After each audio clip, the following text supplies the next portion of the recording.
to champion. Good night India. एक बार जोरदार तालियां for सुंदर कटारिया.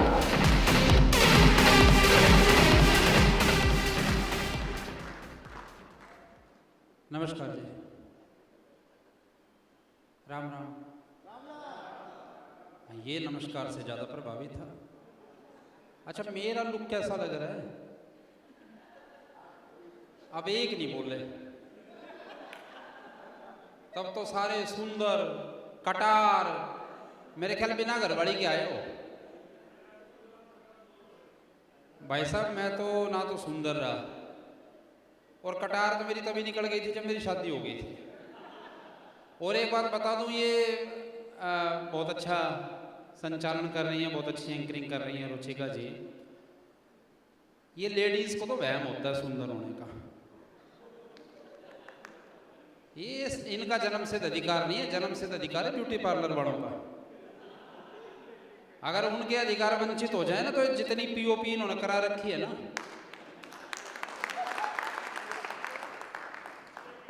तालियां 8-10 लोगों ने बजाई. बहुत अच्छा लग रहा है. आप लोग बहुत अच्छे से पूरी, मैं वहाँ पीछे बैठा था सर, बहुत अच्छी आप लोगों को समझा रहे थे. पूरा पीपीटी चल रही थी, लेकिन आप लोगों ने मेरे सम्मान में जो घनघोर तालियां बजाई हैं, मैं 7 जन्मों तक आप लोगों का ऋणी रहूंगा.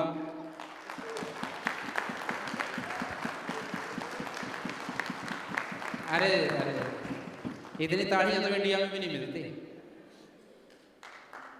बस हाँ हाँ, वो तो मुझे पता है. ताली बजाने का टाइम थोड़ी है. देखो, मैं तो एक बात बता दूं कि मैं बेसिकली इंडिया में भी हरियाणा से आया हूं. आप लोगों ने मेरे सम्मान में जो इतनी घनघोर तालियां बजा दी, वो तो बहुत बड़ा काम कर दिया. वरना हरियाणा वालों को बेइज्जती महसूस भी नहीं होती. आप तालियां बजाओ मत बजाओ, हमें कोई फर्क नहीं पड़ता. अपन ने जो बात कहनी है वो कहनी है. अब रुचिका जी कह रही थी, बोले भाई सुंदर मैं हूँ, कटार मैं हूँ, होठ मैं हूँ. वो ठीक है, वो लड़कियां ही होती हैं सुंदर, लड़के नहीं होते. मैं तो, आप लोग मुझे सुंदर मानो ना मानो, मुझे कोई फर्क नहीं पड़ता, क्योंकि मेरी बेइज्जती घर से शुरू हो गई थी.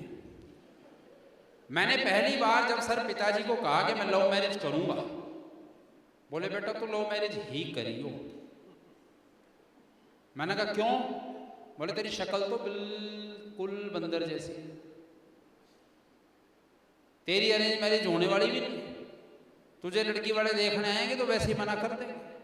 मैंने माँ से कई बार टीवी देख लूं, बोली देख ले पर चलाइयो मत. अच्छा, मैंने टीवी चला लिया, माँ ने मुझे थपकी से धोया. मैंने कहा मुझे इतना मारती है, मैं गोद लिया था क्या? बोले रे गोद ही लेना होता तो कोई सुंदर सा नहीं ले लेते. ये हालात है. तो घर से ही बेइज्जती शुरू हो जाती है तो कोई फर्क नहीं पड़ता. मैं सच्ची बात बता रहा हूँ भाई साहब. आप ज्यादा बात समझ रहे हो मुझे, आप समझदार से लग रहे हो इस पूरे प्रोग्राम में. बहुत बढ़िया कार्यक्रम हो रहा है. मेरी भाभी ने मेरे भाई से कहा, बोली मैंने सुना है आदमी मरता है तो स्वर्ग में जाता है तो उसको अप्सराएं मिलती हैं. भाई ने कहा बिल्कुल ठीक. भाभी बोली फिर हमें क्या मिलता है? भाई बोला तुम्हें मिलता है बंदर. भाभी बोली ये तो बड़ी गलत बात है, हमें वहां भी बंदर.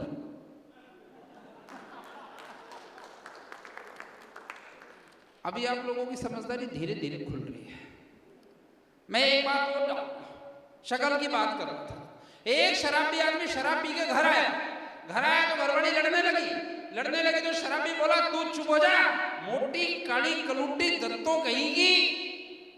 वो बोली तू चुप हो जा बेवड़े शराबी नशेड़ी कहेंगे. भाई साहब शराबी हंसने लग गया. बोली हंसता क्यों है? बोला मैं तो सुबह ठीक हो जाऊंगा.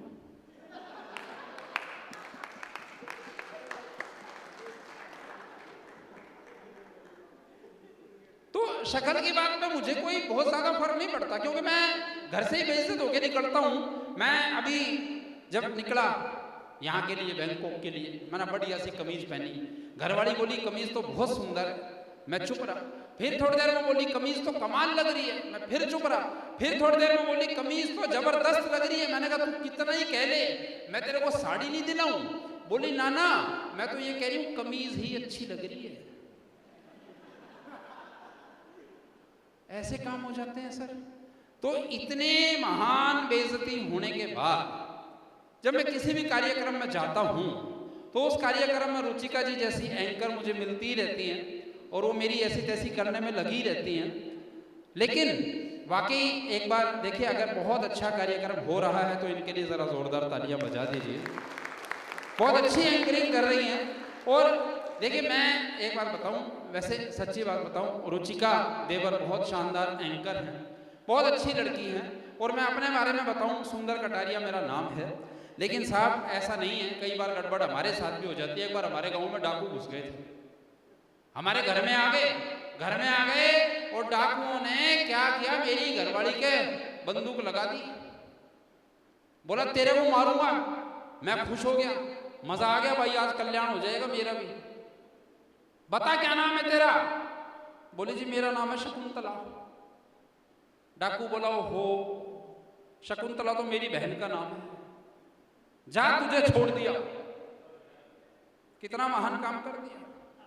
अब साहब उसने गोली लगा दी मेरी गर्दन पे। बोला हाँ बेटा, अब तू बता क्या नाम है तेरा? मैंने कहा जी नाम तो मेरा सुंदर कटारिया, पर गांव में मुझे भी सब शकुंतला ही कहते हैं। तो बचने के लिए आदमी कुछ भी कर सकता है। लेकिन आज मैं आप लोगों को एक बहुत अच्छी बात बता के जाऊंगा। देखिए, बजाज एलियांस का प्रोग्राम है और बजाज एलियांस इंश्योरेंस प्रोवाइड करती है। आप सब उसके माध्यम से पूरे देश दुनिया में इंश्योरेंस दिलवाते हैं। और देखिए, इस काम को आप लोग बढ़ा रहे हैं, ज़्यादा से ज़्यादा ये बढ़ रहा है। तो आज आप लोग पटाया आए हुए हैं, कल को और अच्छी जगह भी जा सकते हैं। इस बिजनेस को हमने बहुत अच्छे से बढ़ाना है, क्योंकि मैं सच्ची बात बताऊं, मैं और रुचिका अभी पीछे हरियाणा में एक ज़िला होता है हिसार, वहाँ पर एक कार्यक्रम कर रहे थे। तो उसमें हिसार में एक खासियत है, एक कुआं है। देखिए, बड़ी ज्ञान की बात बताऊंगा, 2 मिनट ध्यान से सुनिएगा। एक कुआं है और उस कुएं की खासियत ये है सर कि उसमें अगर आवाज लगाओ तो जवाब आता है। अब मैंने और रुचिका ने सोचा कि चलो इस पर ट्राई करते हैं, कुछ नया होगा। मैं और रुचिका कुएं के पास गए, मैंने कुएं में आवाज लगाई, सुंदर कटारिया, जवाब आया सुंदर कटारिया, सुंदर कटारिया, सुंदर कटारिया। मजा आ गया। फिर रुचिका देवर ने आवाज लगाई, रुचिका देवर, जवाब आया रुचिका देवर, रुचिका देवर। अब हमने सोचा बैंकॉक जाना है, पटाया जाना है, बजाज एलियांस का प्रोग्राम है। हमने आवाज लगाई बजाज एलियांस, कोई जवाब नहीं आया। बड़ा कैड़ा काम हो गया। अब क्या करें, वहां जाके क्या कहेंगे? तो वहां पास में एक कुटिया थी, उस कुटिया में बाबा बैठे थे। हमने बाबा से बात की, बाबा क्या कारण था? आवाज लगाई सुंदर कटारिया, जवाब आया। आवाज लगाई रुचिका देवर, जवाब आया। आवाज लगाई बजाज एलियांस, कोई जवाब नहीं आया। अब बाबा ने जो जवाब दिया, अगर वो बात समझ आए तो एक एक हाथ उठना चाहिए। बाबा बोले बेटा, सुंदर कटारिया का जवाब हो सकता है, रुचिका देवर का जवाब हो सकता है, बजाज एलियांस का कोई जवाब नहीं हो सकता, कोई जवाब नहीं हो सकता। और साहब इससे ज्यादा मक्खन में लगा भी नहीं सकता। इतना तो बहुत होता है, इतना भी अच्छा नहीं होता। वाह, ये मेरे भाई ज्यादा ही मक्खन से दुखी हैं। एक और बात बताता हूं, आजकल हम सब लोग देखिए, कोविड आया, कोविड किस किस ने फेस किया? यार कमाल कर रहे हो, इसमें भी सोच के हाथ खड़े कर रहे हो। कोविड में 1 साल के थोड़ी थे, सबने ही फेस किया ना। और हम लोग तो बहुत समझदार हैं, इंडिया के लोग, हम बच भी यूं गए क्योंकि हम लोग मास्क जो है सिर्फ खांसते और छींकते टाइम ही हटाते थे, वरना हमेशा हमने मास्क का प्रयोग किया। तो कोविड आया तो कोविड में हमने काफी कुछ सीखा, बहुत कुछ सीखा। हमने खाना बनाना सीखा, खास करके पतियों ने जिनकी अपनी खुद की निजी पत्नी है, खाना बनाना सीखा, ब्रेड पकौड़े बनाने सीखे, बहुत कुछ सीखा। कुटे भी खूब, क्योंकि बाहर गए, घरवाली ने कहा जा जा जा जा जा बेसन लेके आ, पकौड़े बनाऊंगी, बेसन लेके आ, पकौड़े बनाऊं। बेचारा बाहर गया, बाहर पुलिस खड़ी थी, कूट रही थी। आया घर पे, बोले यहाँ ला बेसन ले आया। बोले बेसन का मैं तो सूजी लेके आया। ये हाल हो रखे थे। लेकिन उस समय में हम लोग एक समस्या, क्योंकि हम देखिए हंसाते हैं, लेकिन हंसाते संदेश देना जरूरी है। टोटल हम फेसबुक पे आ गए, टोटल सोशल मीडिया पे आ गए, इंस्टाग्राम पे आ गए, रील बनानी शुरू कर दी, टोटल फेसबुक पे। और अगर हम जिस तरह से आज फेसबुक पर डिपेंड हुए हैं, अगर यही हाल रहा तो आने वाले समय में माँ बाप अपने बच्चों को यूं कहा करेंगे कि तेरी परवरिश के लिए 10-10 घंटे ऑफलाइन रहे और तू आज आंख दिखा रहे। बेटा उस टाइम अगर हमने आंख लड़ा ली होती ना तो क्या पता कहां पैदा होता। ये हालात है फेसबुक के। सोचते नहीं है क्या कर रहे हैं क्या नहीं कर रहे, बिना सोचे समझे पोस्ट डाल देते हैं, स्टेटस डाल देते हैं। एक भाई का लड़का हुआ ताजी तो ताजी होता है लड़का, और बासी थोड़ी होता है। बच्चा होगा तो ताजी होगा। अगले ने बिना सोचे समझे फेसबुक पे उसकी फोटो डालते हुए स्टेटस में लिख दिया ईश्वर की कृपा और आप सबके सहयोग से। आखिर मैं भी बाप बन ही गया और आशा करता हूं कि भविष्य में भी आप लोगों का सहयोग यूं ही मिलता रहेगा। अब लाइक तो आए सो आए, उसमें कोई एक आधा भाई आप जैसा में से भी होगा, अगले ने कमेंट में लिख दिया जब जरूरत पड़े।